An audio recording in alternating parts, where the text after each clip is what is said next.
Connect, keeping outreach near every community for the kingdom. Mao ang tema sa CMM Wide Friendship Camp 2026 nga gipahigayon sa Purok 12 San Jose, Balay, Bukidnon.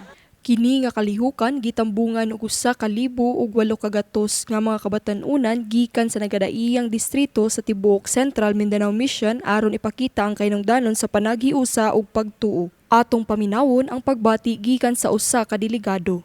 I feel blessed kay na mga pulong sa Ginoo nga akong natulunan nga pwede na ako madala sa akong kinabuhi, like magtudlo sa kwa sa unsay sakto ug mali and mag-grow sa akong spiritual life. Gipadayag sa partisipante nga dako ang natabang sa mga pulong sa Ginoo nga iyang natun-an.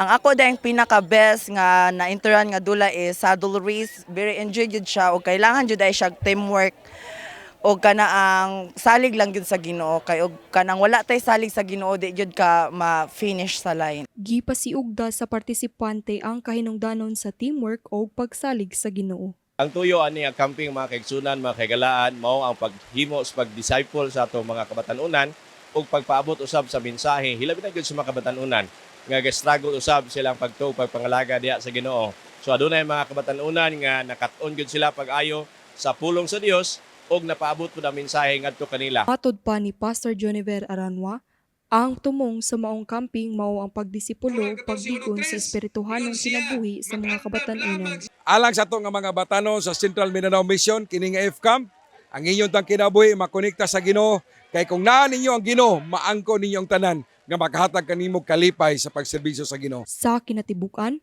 ang maong camping nahimong usa ka makabuluhanong kalihukan nga nagpaligon sa pagtuo, panaghiusa ug espirituhanong pagtubo sa mga kabatan-unan.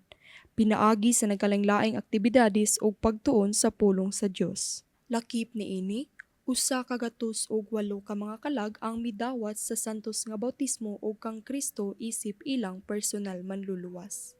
Nagmalampuson ang kalihukan nga giambitan sa tanan diin puno sa panaghiusa, panaghigalaay ug koneksyon sa matag kabatan-unan diha sa Ginoo.